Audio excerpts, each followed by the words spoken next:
स्वागत करती हूँ आपके अपने YouTube चैनल जीके विद गौरव के मिश्रा में। तो जैसा कि पिछली कक्षाओं में हम समास के बारे में स्पष्ट तौर पर समझ रहे थे और उसके दो प्रकार के बारे में हम पहले से ही बात कर चुके हैं।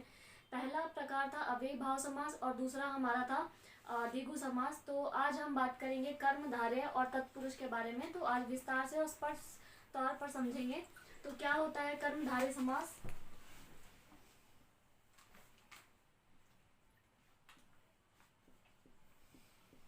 कर्मधारय समास,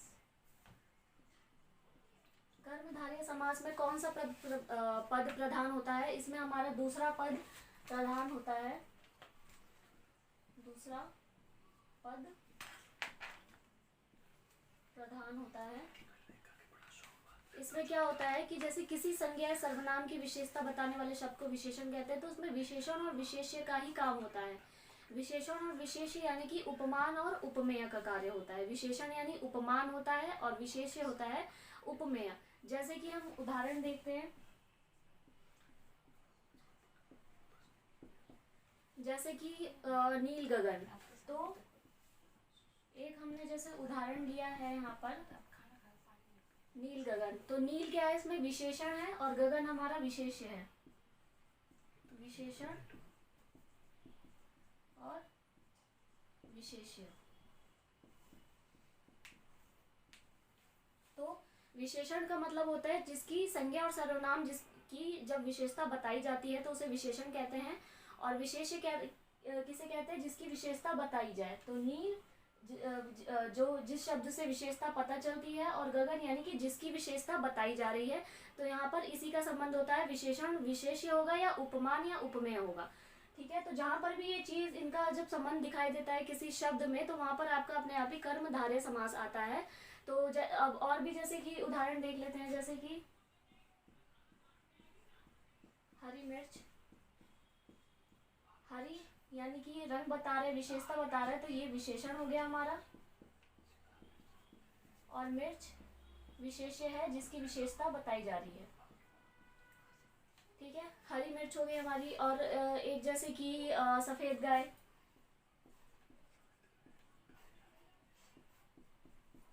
सफेद गाय, सफेद में विशेषण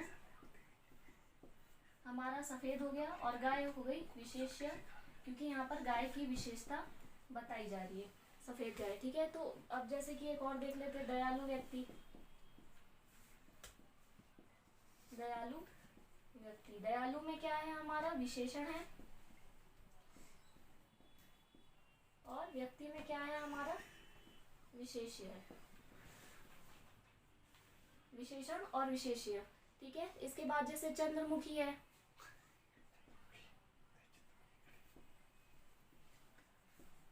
चंद्रमुखी में हमारा विशेषण चंद्र है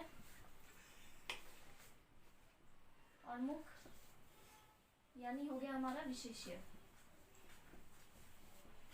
तो कुल मिलाकर यहाँ पर बात विशेषण और विशेष्य, उपमान और उपमेय की है। जहाँ पर विशेषण और विशेष्य में संबंध दिखाई देता है और उपमान और उपमेय में संबंध दिखाई देता है, वहां पर हमारा कर्मधारय समास आ जाता है।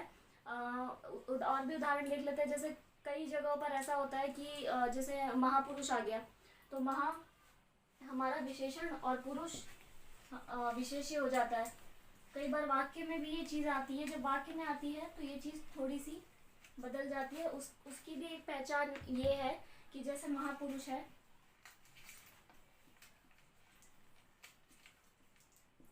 तो यहाँ पर आप सीधे सीधे ये तो समझ सकते हैं, जैसे महा है तो महा क्या होता है? हमारा विशेषण हो गया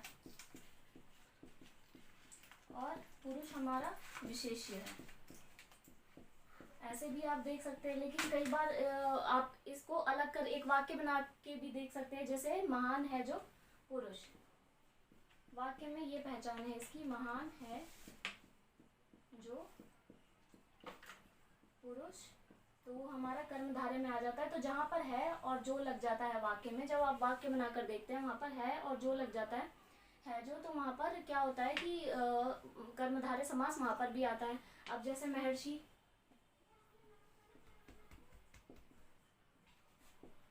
महान है जो ऋषि, ठीक है, तो यहाँ पर भी है जो है, तो इसका मतलब क्या है, ये भी हमारे कर्मधारय समास में ही ये शब्द आते हैं। और जैसे सुशासन, सुशासन, इसको आप दो तरीके से देख सकते हैं। एक तो ये कि सु जो है यानी अच्छा माना जाता है, और ये हमारा आता है विशेषण में, और शासन आ गया विशेष्य। लेकिन अब जब हम इसको वाक्य बनाकर देखते हैं तो कैसे होता है, अच्छा है जो शासन,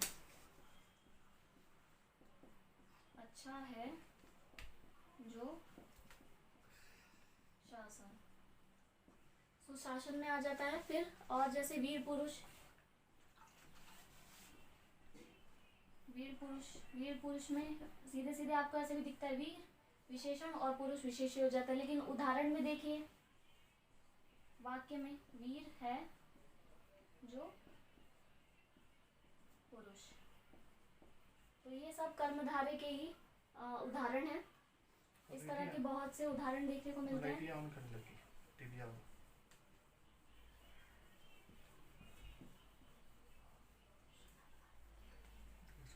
इस तरह के बहुत से कर्मधारय के उदाहरण आपको देखने को मिलते हैं। इसकी पहचान आसानी से हो जाएगी यदि आप इस तरीके से करके देखते हैं। जैसे जैसे आप उड़न तश्तरी ले लें, एक उदाहरण, उड़न तश्तरी,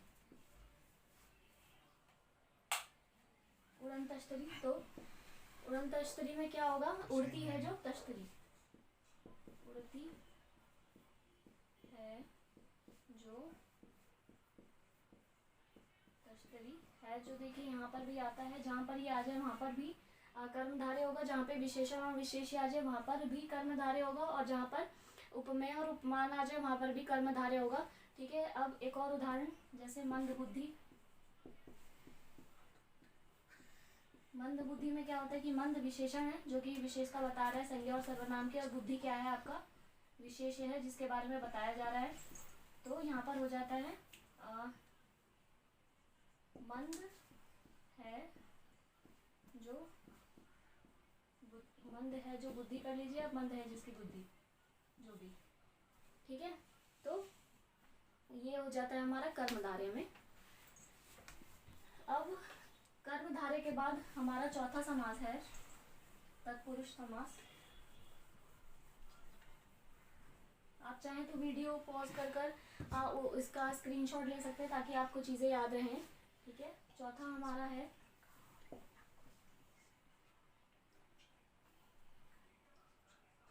तत्पुरुष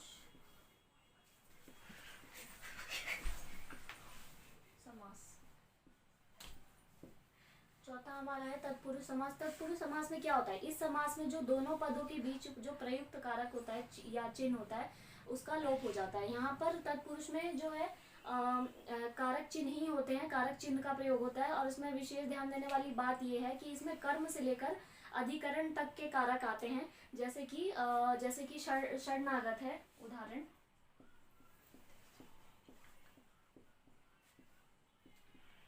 शरणागत यानी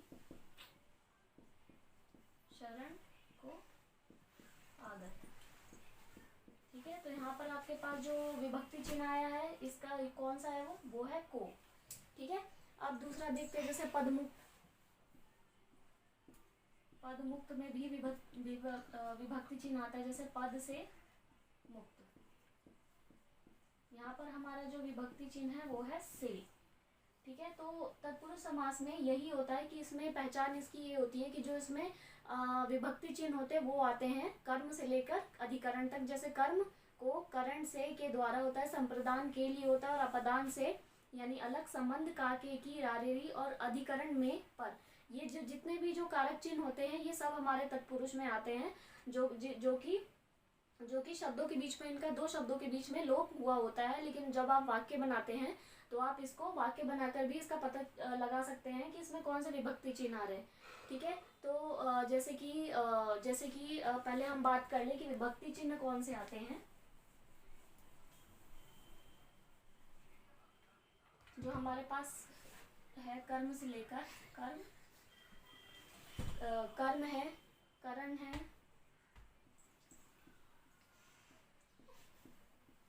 संप्रदान है और अपदान संबंध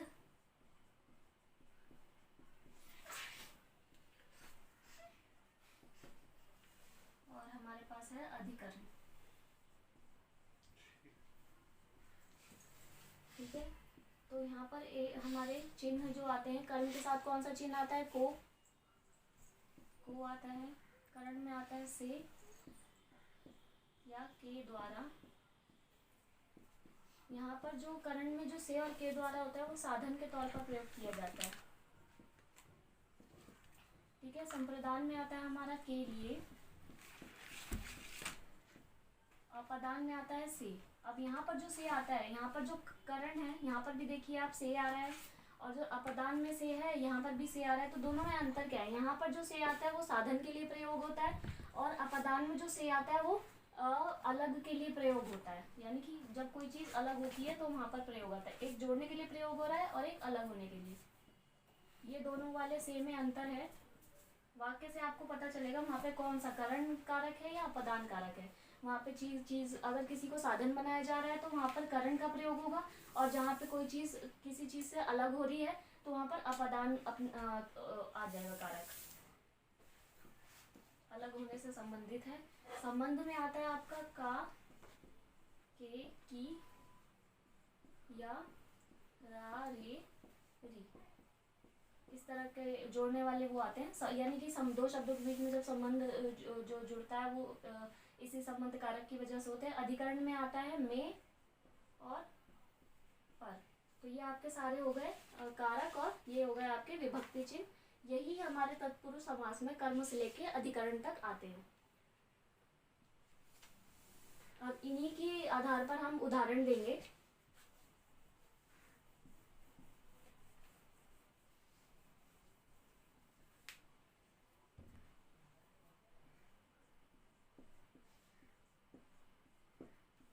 उदाहरण के तौर पर कर्म से लेकर अधिकरण तक मैंने बहुत सारे जो है उदाहरण एक ही साथ इंक्लूड कर लिए हैं। जैसे यश प्राप्त, यश में आ जाएगा यश को प्राप्त। इसमें मैंने सारे कारक और चिन्ह, विभक्ति चिन्ह को ऐड कर लिया। यश प्राप्त यानी यश को प्राप्त होता है। माखन चोर, माखन चोर यानी माखन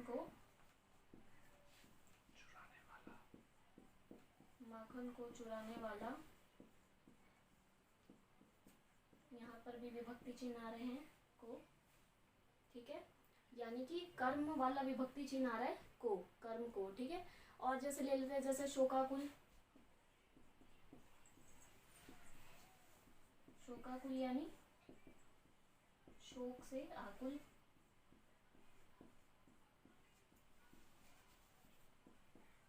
शोक से आकुल। अब यहाँ पर जो से आया है वो कर्ण वाला से आया है, यानी के द्वारा, यानी शोक से यहाँ पर संबंध है, अलग नहीं हो रहा है, शोक से आकुल।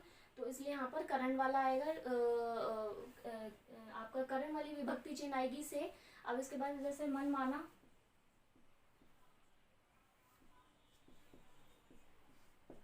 मन माना क्या होता है? मन से माना हुआ।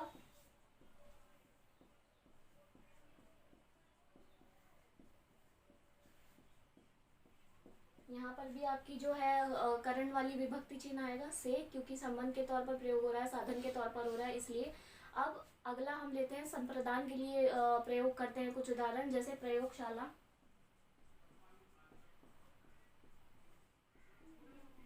प्रयोगशाला का वाक्य बना के देखिए, आप अलग करके देखिए। प्रयोग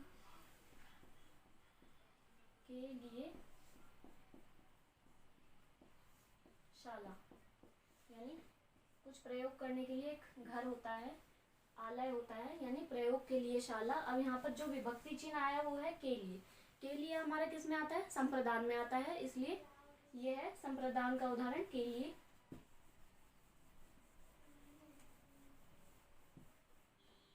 प्रयोगशाला। अब इसके बाद जैसे प्रयोगशाला के बस सत्याग्रह, सत्याग्रह क्या होता है? सत्य के लिए आग्रह।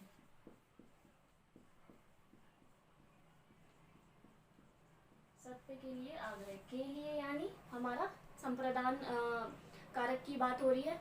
अब जैसे इसके अगला जैसे ऋण मुक्त होता है, तो हम अभी अपदान के बारे में बात करेंगे। ऋण मुक्त, ऋण मुक्त, ऋण मुक्त क्या होता है? ऋण से मुक्त,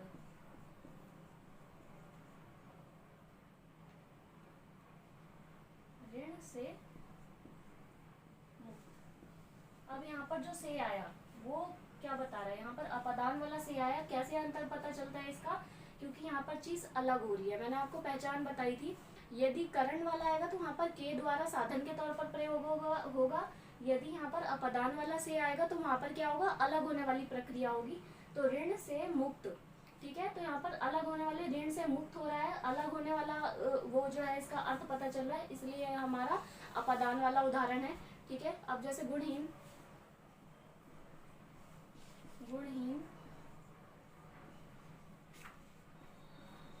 गुणों से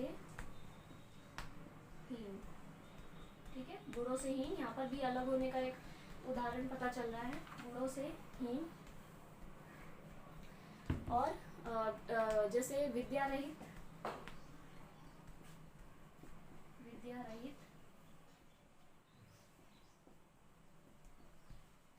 विद्या से क्या हो जाएगा? विद्या से रहित, अलग होने वाली प्रक्रिया है ये, इसलिए यहाँ पर भी आपका अपदान कारक वाला ही आएगा। और जैसे कन्यादान, अब दूसरा, अब हमारा का की राजेरी किस में आ रहा था? हमारा वो हमारा संबंध में आ रहा था। तो अभी हम संबंध के उदाहरण देख लेते हैं। कन्यादान, कन्यादान क्या होता है? कन्या का दान। जहाँ पर भी आ जाए का के की या रा रे री, तो वो आपका संबंध कारक में ही आता है। ये हमारे संबंध कारक वाले उदाहरण हैं।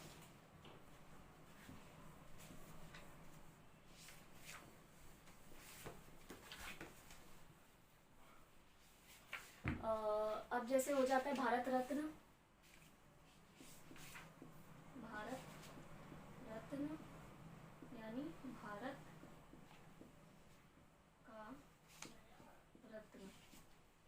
तो यहाँ पर भी का आया, ये संबंध का ही उदाहरण है। अब जैसे एक ले लेते हैं तीर्थाटन, तीर्थाटन,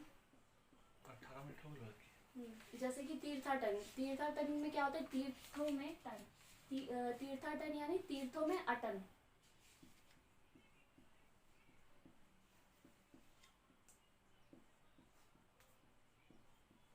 अब में पर किस में आ रहा था? हमारा में और पर, ये हमारा अधिकरण में आ रहा था। तो तीर्थों में अटन क्या होता है? तीर्थाटन होता है गृह प्रवेश, गृह प्रवेश क्या आता है? गृह में प्रवेश। यहाँ पर भी हमारा में आता है, यानी कि अधिकरण का ही उदाहरण है, ठीक है। अब जैसे जैसे एक उदाहरण ले लेते हैं, जैसे कि पराश्रित क्या होता है हमारा? दूसरों पर आश्रित, दूसरों पर आश्रित, पराश्रित। पर आ गया देखो में, और पर किस में आता है? हमारा अधिकरण में आता है। अब जैसे जीव दया, जीव दया का मतलब जीवों पर दया। तो इस तरीके से हमने तत्पुरुष समास में अपने कर्म से लेकर अधिकरण तक के कारक के साथ, विभक्ति चिन्हों के साथ हमने जो है सारे ही शब्दों को मैंने उदाहरण दे दिए हैं यहाँ पर, ठीक है। तो आपको तत्पुरुष में कहीं से भी अगर शब्द दिए जाएंगे तो आपको उसमें कोई भी कंफ्यूजन नहीं होगी। यहाँ पर अभी आपको सभी स्पष्ट हो गए होंगे। तो ये जितने भी कारक चिन्ह आएंगे वो सीधा सीधा उसका आंसर तत्पुरुष समास होगा, ठीक है। तो आज हमारा समास का जो विषय है यहीं पर ख़त्म, यहीं पर जो है अभी हम कंटिन्यू रखेंगे इसको अगली कक्षा में, बाकी और दो प्रकार के साथ, ठीक है। तो आज के लिए इतना ही। आप अपने चैनल को लाइक, सब्सक्राइब, कमेंट करना ना भूलें और शेयर भी ज़रूर करें। धन्यवाद।